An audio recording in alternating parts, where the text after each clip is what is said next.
Hello everyone, मेरा नाम हिमांशु है और इस वीडियो में हम लोग sedimentation analysis of fine particles देखेंगे। लास्ट वीडियो में हमने कोर्स ग्रेन सॉइल के लिए particle size distribution curve plot करना सीखा था।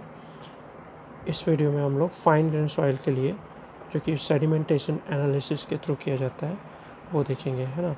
तो सेडिमेंटेशन प्रिंसिपल जिन्होंने नहीं देखा है वो पहले लास्ट वीडियो देख सकते हैं, ठीक है। और बेसिकली वो बेस्ड अपॉन स्टोक्स लॉ होता है। तो वेलोसिटी का डायमीटर ऑफ द पार्टिकल के साथ एक रिलेशन निकल के आता है, वहाँ से हमको टी की वैल्यू पता चल जाती है, ठीक है। तो सेडिमेंटेशन एनालिसिस बेसिकली दो मेथड IS कोड हमको रिकमेंड करता है, IS2720 पार्ट 4 ऑफ 1985, है ना। दो मेथड को रिकमेंड करता है, एक होता है पीपेट मेथड और एक होता है हाइड्रोमीटर मेथड। तो इस वीडियो में हम लोग हाइड्रोमीटर मेथड पढ़ेंगे। बेसिकली ये सबसे ज़्यादा वाइडली यूज़ होने वाला मेथड है, ठीक है। प्रिंसिपल सेम है, सेडिमेंटेशन प्रिंसिपल, पर पीपेट मेथड में हम लोग पीपेट यूज़ करते हैं, उसमें ट्यूब्स यूज़ करते हैं, उस पर कितना मास ऑफ सॉलिड आया पर मिलीलीटर में उसके हिसाब से कैलकुलेट किया जाता है। हाइड्रोमीटर मेथड में हम एक हाइड्रोमीटर यूज़ करते हैं, ठीक है, और एक सस्पेंशन क्रिएट करते हैं जिसमें हम लोग डिस्पर्सिव एजेंट सोडियम हेक्सामेटाफॉस्फेट मिलाते हैं सो दैट कोई भी फ्लॉक फॉर्म ना हो, एंड फर्दर हम एनालाइज करते हैं। तो इस वीडियो में हम लोग हाइड्रोमीटर मेथड को समझेंगे, basic relation with percentage फाइनर and the diameter of particle, ये दोनों कैसे डिटरमाइन करना है, और पार्टिकल साइज डिस्ट्रीब्यूशन कर्व कैसे प्लॉट करना है, एंड क्या क्या करेक्शन लगाते हैं, एंड एक्चुअल में हाइड्रोमीटर एनालिसिस होता क्या है, ठीक है। Let's begin.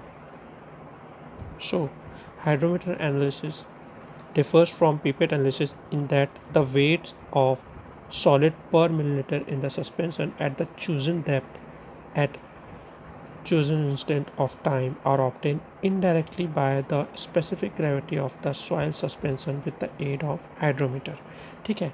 देखो ये जो डिवाइस दिख रहा है ना, ये हाइड्रोमीटर कहलाता है ना। इसके हेल्प से क्या होता है, ये जो इसका जो सेंट्रल पार्ट होता है ना, इसका बल्ब का जो मिड पार्ट, वो हमेशा इस डेप्थ पे, मतलब जिस डेप्थ पे ये मिड पार्ट प्रेजेंट होगा उस डेप्थ पे सस्पेंशन का स्पेसिफिक ग्रेविटी का वैल्यू को शो करता है, ठीक है। कहाँ पे? सरफेस पे। तो ये जो हाइड्रोमीटर दिख रहा है, इसका जो ये लेफ़्ट साइड पे जो रीडिंग्स दिख रही हैं, इसको बोलते हैं RH वैल्यू, है ना। ये एक्चुअल में मिड पॉइंट पे जो सस्पेंशन का स्पेसिफिक ग्रेविटी होगा ना, उसको मान लेते हैं। वाटर टेबल यहाँ मतलब वाटर का सरफेस यहाँ पे दिख रहा है, मतलब यहाँ पे वैल्यू 1.010 से 1.005 के बीच में कुछ आ रहा है, ठीक है। तो ये जो वैल्यू है वो यहाँ पे सस्पेंशन का स्पेसिफिक ग्रेविटी का वैल्यू मान लो यहाँ पे है, तो ये जो वैल्यू है वो यहाँ पे सस्पेंशन की स्पेसिफिक ग्रेविटी का वैल्यू, ठीक है।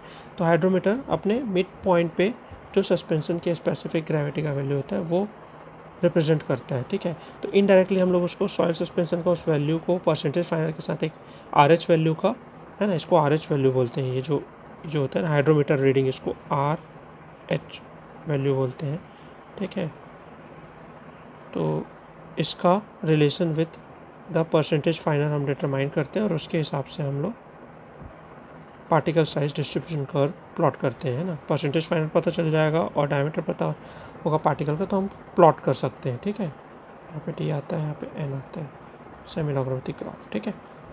चलो ठीक है, तो देखते हैं क्या क्या रिलेशन रहता है, कैसा क्या रहता है। तो हाइड्रोमीटर क्या होता है ये समझ होगा, ठीक है। तो IS2720 पार्ट 4 1985 के अकॉर्डिंगली हम लोग पार्टिकल साइज एनालिसिस करते हैं, जिसके अंदर में पेपेट मेथड और हाइड्रोमीटर मेथड भी आता है, ठीक है। तो बेसिकली जो हम लोग इसका रिलेशन यूज़ करते हैं, है ना, जो इम्पोर्टेंट है वही बस डिस्कस करूँगा, ठीक है। तो 1 लीटर का सिलेंडर लेते हैं और उसमें हम लोग सॉइल सस्पेंशन बनाते हैं, ठीक है।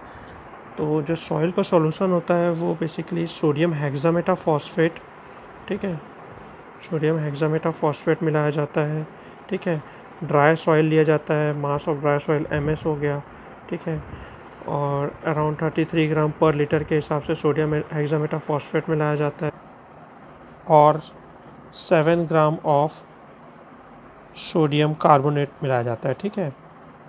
डिस्टिल वाटर में इन दोनों को मिलाने के बाद हम लोग उस पर सॉइल सॉलिड को मिला के इसको स्टेयर करते हैं अराउंड 5 to 10 मिनट प्रॉपरली, है ना। जो सॉइल ड्राई सॉइल रहता है उसको पहले सैचुरेट कर लेते हैं, उसके बाद फिर इसके साथ मिक्स करके क्या 33 gram of sodium hexametaphosphate 33 gram of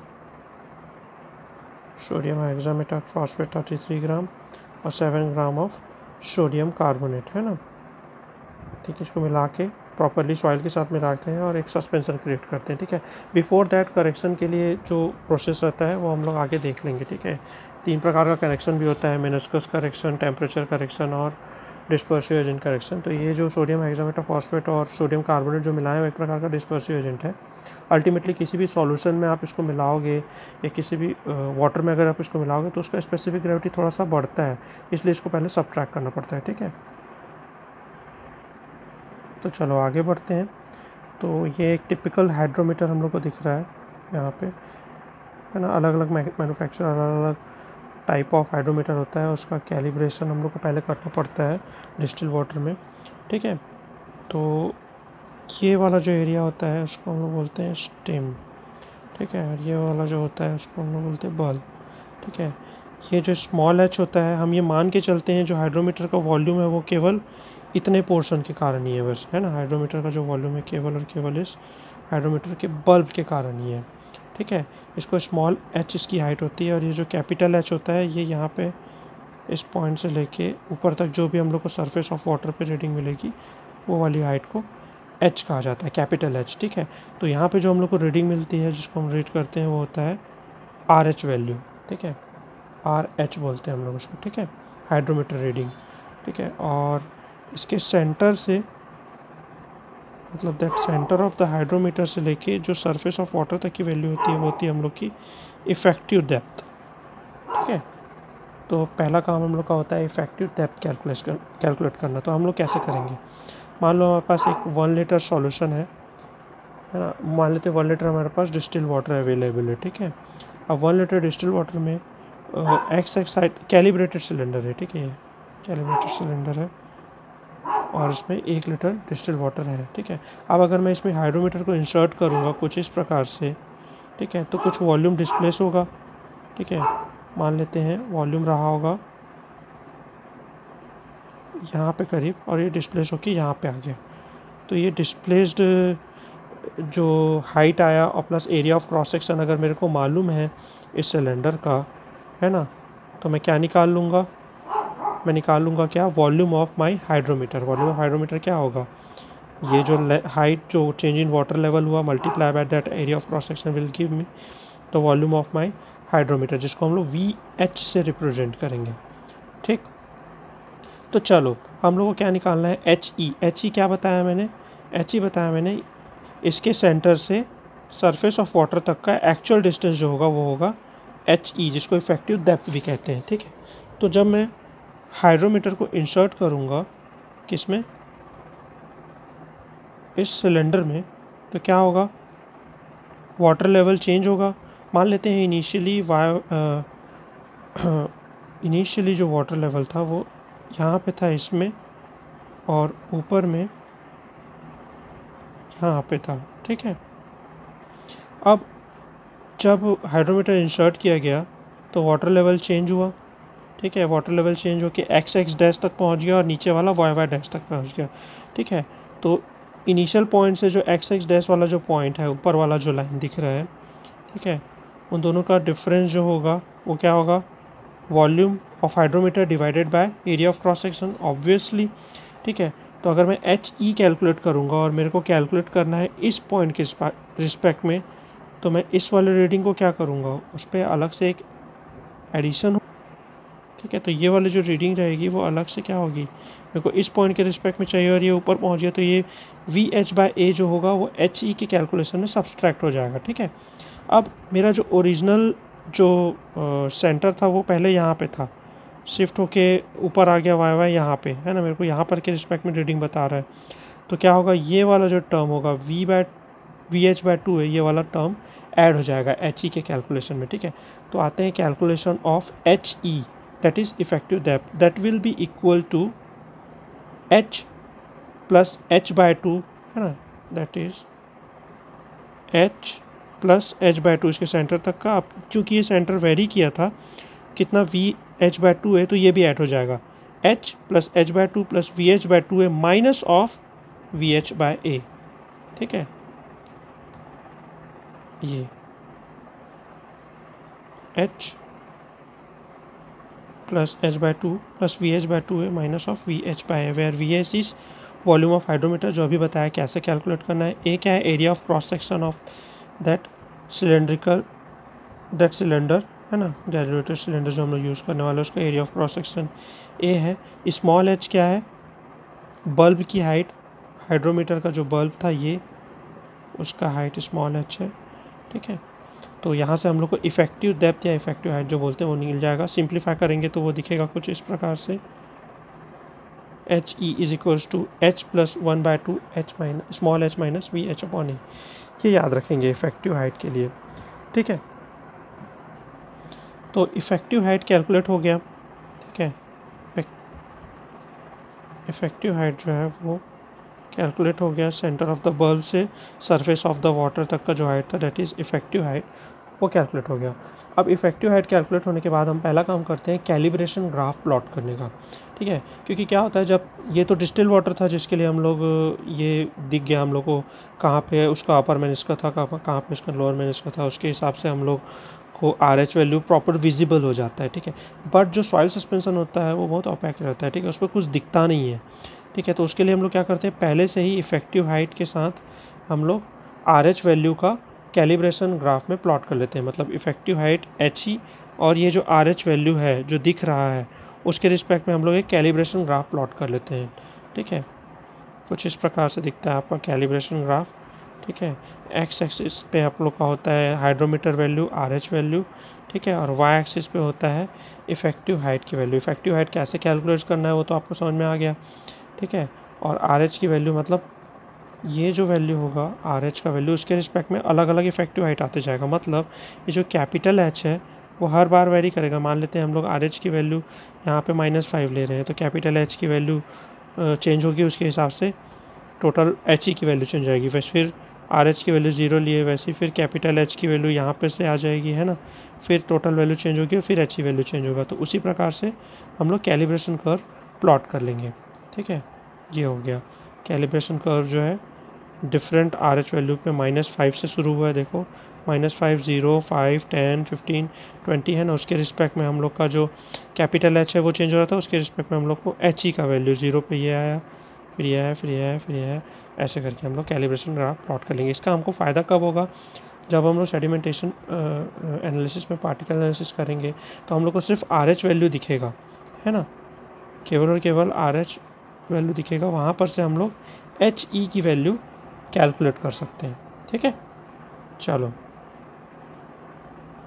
अब हाइड्रोमीटर रीडिंग्स में 3 प्रकार के करेक्शन होते हैं, ठीक है। फर्स्ट होता है मेनिस्कस करेक्शन, सेकेंड होता है टेम्परेचर करेक्शन और थर्ड होता है डिफ्लोक्लेटिंग एजेंट करेक्शन या फिर डिस्पर्सिव एजेंट करेक्शन बोलते हैं इसको, ठीक है। तो मेनिस्कस करेक्शन क्यों लगाते हैं, जब सॉइल सस्पेंशन का हम लोग देखते हैं तो हम लोग को उसका लोअर मेनिस्कस नहीं दिखता, ऐसे मेनिस्कस फॉर्म होता है, पता है ना। हम लोग को यहाँ पे रीडिंग लेना रहता है, अच्छे से बना लेते हैं इसको प्रॉपरली, सेकेंड। तो जब हम लोग रीडिंग लेते हैं तो हम लोगों को लोअर मेनिस्कस का रीडिंग लेना रहता है, लेकिन जब सस्पेंशन बहुत ही ज़्यादा धुंधला होता है सॉइल सस्पेंशन, तो हम लोगों को केवल और केवल अपर मेनिस्कस मिलता है। तो उसमें से हम लोग को ये वाला डेप्थ जो है वो हटाना होता है, ठीक है। तो उसके लिए हम लोग लगाते हैं मेनिस्कस करेक्शन, ठीक है, ठीक। पर हाइड्रोमीटर का रीडिंग क्या होता है, नीचे की तरफ इंक्रीज़ करता है, तो इसलिए मेनिस्कस करेक्शन हमेशा क्या होता है, पॉजिटिव होता है ना। मतलब ये वैल्यू हम लोग ऐड कर देंगे, ठीक है। ये कैसे करते हैं हम लोग, कुछ नहीं करते हैं, डिस्टिल वाटर ले लेते हैं, डिस्टिल वाटर में हम लोग क्या डालते हैं, हाइड्रोमीटर को डालते हैं, अपर मेनिस्कस का रीडिंग लेते हैं, लोअर मेनिस्कस का रीडिंग लेते हैं, दोनों का जो डिफरेंस होता है वो हम लोग का मेनिस्कस करेक्शन CM से रिप्रेजेंट करते हैं, ठीक है। तो मेनिस्कस करेक्शन कैसे होता है, the reading should be taken at the lower level of meniscus, जैसा अभी मैंने बताया है ना। इसके लिए हम लोग क्या करते हैं, सॉइल सस्पेंशन लेते हैं, सस्पेंशन बोल रहा हूँ, डिस्टिल वाटर लेते हैं, उसमें हाइड्रोमीटर को डालते हैं, अपर मेनिस्कस और लोअर मेनिस्कस का जो रीडिंग होता है उसका जो डिफरेंस होता है वो हम लोग का CM होता है, ठीक है। इसको ऐड करते हैं RH के साथ, हमेशा ऐड होगा। क्यों ऐड होगा, क्योंकि हाइड्रोमीटर का वैल्यू जो होता है नीचे की तरफ इंक्रीज़ करता है और हम लोग को लोअर मेनिस्कस का रीडिंग मिलता है, ठीक है। तो ये हो गया मेनिस्कस करेक्शन। फिर सेकंड आता है टेम्परेचर करेक्शन। आप लोगों को पता होगा कि हम लोग जो स्पेसिफिक ग्रेविटी या जितना भी मैक्सिमम जियोटेक्निकल जो एक्सपेरिमेंट्स होते हैं उसका रिपोर्ट 27 डिग्री सेंटीग्रेड पे देते हैं, एंड जो वॉल्यूम ऑफ वाटर है वो वेरी करता है विथ इंक्रीज और डिक्रीज इन टेम्परेचर, है ना। तो उसके लिए हम लोगों को टेम्परेचर करेक्शन भी लगाना होता है, ठीक है। तो टेम्परेचर करेक्शन लगता है 27 डिग्री से अगर ज़्यादा है तो क्या होगा टेम्परेचर करेक्शन, और 27 डिग्री से अगर कम है तो क्या होगा। उसमें पहले से ही जो हमारा जो हाइड्रोमीटर रहता है उसके साथ चार्ट अवेलेबल होता है for that temperature correction of that hydrometer, ठीक। तो क्या अगर 27 डिग्री से ज़्यादा हुआ वैल्यू, ठीक है, तो क्या हो, ठीक है, जो वो ऑब्जर्व वैल्यू आएगी, है ना, if the temperature at the time of test is more than that of calibration of hydrometer, then the observed reading will be less, hence the correction would be positive, है ना। मतलब अगर 27 degree से ज़्यादा होगा तो जो CT लगाओगे वो प्लस करोगे RH वैल्यू में, है ना, क्योंकि हम लोग जो ऑब्जर्व करेंगे वो थोड़ा सा लोअर साइड में ऑब्जर्व करेंगे, बट वो एक्चुअल में ज़्यादा होगा तो प्लस CT आएगा, और अगर टेम्परेचर 27 डिग्री से कम होगा तो माइनस CT आएगा, ठीक है। तो 27 के ऊपर में पॉजिटिव और 27 के नीचे में नेगेटिव, ठीक है। तो ये हो गया आपका टेम्परेचर करेक्शन, ठीक है। फिर आता है लास्ट वाला डिफ्लक्चुएटिंग एजेंट करेक्शन और डिस्पर्सिव एजेंट करेक्शन। तो हम लोग हाइड्रोमीटर में देखे थे, हमने क्या मिलाया था, सोडियम हेक्सामेट ऑफ फॉस्फेट और सोडियम कार्बोनेट, ठीक है। तो उसके कारण क्या हुआ होगा, जो डिस्टिल वाटर जो रहा होगा जो कैलिब्रेशन के लिए यूज़ किए थे उसका, या फिर नॉर्मल जो भी वाटर है उसका स्पेसिफिक ग्रेविटी थोड़ा सा तो इंक्रीज़ करेगा, ठीक है। तो ये वाला इंक्रीज़ करेगा तो हाइड्रोमीटर का भी वैल्यू थोड़ा सा ऊपर नीचे होगा, है ना। तो ये वैल्यू को हम लोग को उसमें सबट्रैक्ट करना होता है, ठीक है। तो जो डिस्पर्सिव एजेंट करेक्शन जो होता है वो ऑलवेज नेगेटिव होता है, ठीक है। तो 3 करेक्शन हो गए, क्या हो गया, मेनिस्कस करेक्शन ऑलवेज पॉजिटिव, ठीक, dispersive agent correction always negative, and temperature correction 27 के ऊपर पॉजिटिव, 27 के नीचे नेगेटिव, ठीक है।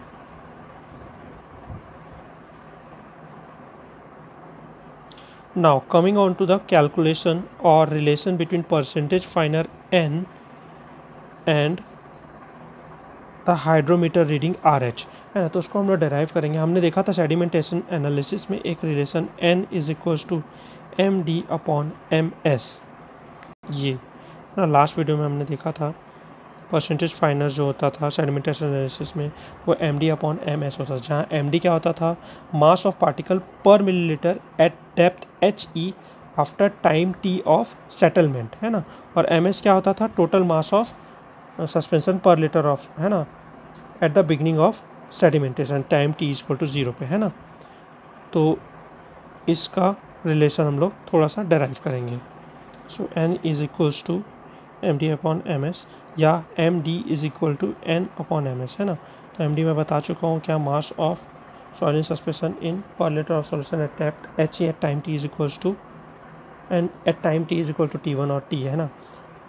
तो जो टोटल सस्पेंशन का स्पेसिफिक ग्रेविटी होगा वो क्या होगा, स्पेसिफिक ग्रेविटी ऑफ वाटर और इक्विवेलेंट डेंसिटी ऑफ वाटर, जो टोटल डेंसिटी ऑफ सस्पेंशन होगा वो density of water plus equivalent density of that particle जो होगा उसके इक्वल होगा, ठीक है, प्रेजेंट एट दैट डेप्थ, है ना। तो rho is equals to rho W plus N/MS/100 G-1/G। इस रिलेशन को हम लोग रो माइनस रो W लेंगे, तो rho minus rho W actual में RH रीडिंग को रिप्रेजेंट करता है। तो इसको फर्दर सिंप्लीफाई करेंगे तो हमको एक वैल्यू मिलेगी क्या, N की RH के फॉर्म में ये वाली, ठीक है, ठीक। तो ये पर 1000 हम लोग जो वॉल्यूम ऑफ सिलेंडर यूज़ करते हैं वो 1000 लीटर का होता है, तो वी कैंसिल हो जाएगा उसमें। तो एक फाइनल रिलेशन मिलेगा N is equals to G-1/G RH/MS। MS क्या है, जितना आप सॉलिड सस्पेंशन में डाले थे वो, RH जो रीडिंग आप कैलकुलेट करेंगे, G क्या होगा, specific gravity of that soil which for which the distribution curve has to be drawn, ठीक है। तो यहाँ से हम लोग को परसेंटेज फाइनल पता चल जाएगा। तो हमको N पता चल गया, और हमको D कहाँ से पता चलेगा, वो स्टोक्स लॉ वाला हमारा पुराना रिलेशन, है ना। हमको यहाँ से D पता चल जाएगा, डायमीटर ऑफ पार्टिकल, है ना। एक रिलेशन और बताया था मैंने, ये वाला, है ना, वॉल्यूम वेलोसिटी के साथ था, वेलोसिटी 902d², है ना। तो यहाँ से भी हम लोग को इनडायरेक्टली D की वैल्यू पता चल जाती है। वेलोसिटी क्या है, HE/T, T time value change होगा, HE की वैल्यू आपको पता है, तो यहाँ से आप लोग को V की वैल्यू पता चल जाएगी, या फिर V की जगह में इसको रिप्लेस कर दो तो हर बार हम लोग को डिफरेंट टाइम पे D की वैल्यू पता चलती जाएगी, ठीक है। तो यहाँ से भी हम लोग को डी पता चल जाएगा। तो डी पता चल गया, एन पता चल गया, दैट इज़ परसेंटेज फाइनर पता चल गया, और साइज़ ऑफ पार्टिकल पता चल गया। तो हम लोग particle size distribution curve plot कर सकते हैं। तो जैसे ही हमको परसेंटेज फाइनल एन वहाँ से रिलेशन से पता चलता है और पार्टिकल साइज डी पता चलता है, तो हम सेमी लॉगरिथमिक ग्राफ में, है ना, ये वाला लॉगरिथमिक एक्सिस है, नॉर्मल एक्सिस है, उस पर हम लोग particle size distribution curve different N और डिफरेंट डी वैल्यूज़ के रिस्पेक्ट में प्लॉट कर लेते हैं ना। ये मैं बता चुका हूँ लास्ट वीडियो में कैसे प्लॉट करते हैं। तो एन और डी जो अननोन था वो हमको पता चल जाता है, ठीक है। कुछ इस प्रकार से देख सकते हैं इसको, ठीक है। ग्रेन साइज डिस्ट्रीब्यूशन कर्व, ठीक है, between the percentage final and the size of the particles. चलिए आगे बढ़ते हैं। और limitations of that sedimentation analysis शुरू में ही डिस्कस किया था। जो स्टोक्स लॉ का लिमिटेशन होगा वो सारे लिमिटेशन इसके लिए अडॉप्ट होंगे। मतलब अगर पार्टिकल का साइज़ जो है वो 0.2 mm से बड़ा है तो वो टर्बुलेंस क्रिएट करेगा, बताया था मैंने, है ना। और अगर पार्टिकल का साइज़ जो है वो अगर 0.002 mm से छोटा है, 0.002 mm से छोटा है, तो वो क्या करेगा, ब्राउनियन मोशन करेगा। तो ये जो ये हाइड्रोमीटर एनालिसिस है वो बेसिकली 0.002 mm से 0.2 mm के बीच के पार्टिकल के लिए वैलिड रहता है, ठीक है, फर्स्ट। सेकेंड क्या, sedimentation analysis given particle in terms of equivalent diameter which is less than the particle size of given by the सीव analysis, ठीक है। और मोर ओवर हम लोग उसको स्पेरिकल मान के चलते हैं, ठीक है, वो स्पेरिकल होता भी नहीं, ठीक है। तो वो भी एक उसका लिमिटेशन है, ठीक। और क्या, स्टोक्स लॉ के एप्लीकेशन में हम लोग बताया था कि वो लिक्विड मीडियम जो है वो इनफाइनाइट डिस्टेंस तक मानते हैं, उसमें बाउंड्री का इफेक्ट नहीं आता। बट यहाँ पे हम लोग सिलेंडर यूज़ करते हैं, तो ये इनफाइनाइट कहाँ हुआ है ना, तो उसके कारण भी एक बाउंड्री इफेक्ट आता है, ठीक है। तो वो ये भी एक प्रकार का उसका लिमिटेशन हुआ, ठीक है। तो ये 3 मेजर मेन लिमिटेशन है जो मैं डिस्कस करना चाह रहा था, ठीक है। अब आगे बढ़ते हैं। क्या, पार्टिकल साइज डिस्ट्रीब्यूशन कर्व जो हम लोग प्लॉट करते हैं, ठीक है, उससे रिलेशन निकलता है CU और CC का, ठीक है, coefficient of uniformity and coefficient of curvature, ठीक है। तो पार्टिकल साइज डिस्ट्रीब्यूशन कर्व में जो D60 है ना, परसेंटेज फाइनर देन 60% फाइनर जिसको हम बोल सकते हैं ना, D60, उसको डिवाइडेड बाय इफेक्टिव साइज या D10 जिसको बोलते हैं, ये दोनों का जो रेशियो होता है वो CU कहलाता है, that is coefficient of uniformity, ठीक। D10 को हम लोग इफेक्टिव ग्रेन साइज भी बोलते हैं, ठीक है। ये याद रखेंगे, CU is equals to D60 upon D10, ठीक है। इसको कोएफिशिएंट ऑफ यूनिफॉर्मिटी भी बोलते हैं। मतलब अगर इसका वैल्यू अगर यूनिटी की तरफ जाएगा वो रिप्रेजेंट करेगा क्या, same size of particle present है, ठीक है। इसीलिए इसका वैल्यू जितना ज़्यादा होगा उतना ज़्यादा रेंज ऑफ पार्टिकल अवेलेबल है, हम ये मान सकते हैं, ठीक है। एक और टर्म आता है CC, है ना, CC को बोलते हैं कोएफिशिएंट ऑफ कर्वेचर, ठीक है। CC कोएफिशिएंट ऑफ कर्वेचर दिया जाता है D30 का square upon D60 into D10। Coefficient of curvature की वैल्यू होती है 1 से 3 के बीच में, ठीक है, ना 1 होगा ना 3 होगा, 1 से 3 के बीच में होगा, ठीक है। देखते हैं कैलकुलेट कैसे करते हैं। उससे पहले जान लेते हैं जो CU का वैल्यू होता है सैंड के लिए, for well graded sand CU का वैल्यू 6 से ज़्यादा होना चाहिए, और for well graded gravel CU का वैल्यू 4 से ज़्यादा। मतलब अगर आप particle size distribution of sand draw करोगे तो अगर CU का वैल्यू 6 से कम आ रहा है तो वो यूनिफॉर्म सैंड को रिप्रेजेंट कर रहा है ना। For well graded sand it should be greater than 6 and for the same gravel के लिए ग्रेटर देन 4। और डिफरेंट टाइप ऑफ सैंड हो या सॉइल हो या कुछ भी हो उसके लिए CC कोएफिशिएंट ऑफ कर्वेचर की वैल्यू जो होती है वो 1 से 3 के बीच में होनी चाहिए, ठीक है। It may be noted that the gap grading of the soil cannot be detected by CU only. The value of CC is also required for it, ठीक है। CU और CC दोनों की वैल्यू पता होगी तो हम लोग को गैप ग्रेडिंग पता चला। गैप ग्रेडिंग मतलब एक स्पेसिफिक रेंज ऑफ पार्टिकल का नहीं प्रेजेंट होना, ठीक है। देखते हैं कर्व को, उसमें पता चलेगा आपको बेटर। तो जैसे ये आपका पार्टिकल साइज डिस्ट्रीब्यूशन कर्व है जो आपने फर्दर एनालिसिस, चाहे वो सीव एनालिसिस हो चाहे वो आपका हाइड्रोमीटर एनालिसिस हो, आपने फाइनली ये प्लॉट किया, ठीक है। इसमें डिफरेंट टाइप ऑफ कर्व बनते हैं, ठीक है। तो इससे देखते हैं हम लोग का ये वाला कर्व, ठीक है, जिसको gap graded curve number A जिसको बोला हुआ है, ठीक है, ये। तो यहाँ पे एक स्ट्रेट लाइन टिप का आया है 40 to 50 के बीच में एक्स एक्सिस में, फिर उसके बाद फिर आया तो इतने साइज ऑफ पार्टिकल इसमें एब्सेंट है, that is not grab graded soil. ठीक है, एक होगा सीधा वाला, दैट इज़ ये सी वाला कर्व, ऐसे यहाँ से एक सीधा क्लाइंब कर गया ऊपर की, तो ये यूनिफॉर्मली ग्रेडेड सॉइल है। ठीक है, वेल ग्रेडेड सॉइल क्या होगा, जिसमें हर साइज ऑफ पार्टिकल प्रेजेंट होंगे, दैट इज़ कुछ इस प्रकार से, ये वाला। ठीक है, यही वाला इसी के पैरेलल जो कर्व दिख रहा है वो वेल ग्रेडेड होगा। ठीक है, तो यहाँ पे हम लोग का पार्टिकल साइज डिस्ट्रीब्यूशन या फिर पार्टिकल साइज एनालिसिस जो है वो ख़त्म होता है ना, जो कि बेसिकली ग्रेडिंग ऑफ सॉइल के काम आता है।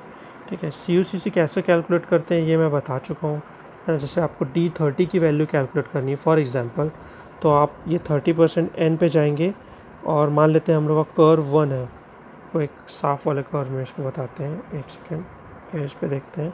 मान लेते हैं मेरे को जो कर्व, ये वाला जो कर्व है ना, इस पे मेरे को D30 की वैल्यू डालनी है, तो n = 30 पे जाऊंगा, इस कर्व पे जहाँ पे वो उसको टच करेगा मैं नीचे आऊँगा, और यहाँ पे जो पार्टिकल का साइज़ होगा वो रिप्रेजेंट करेगा D30 को।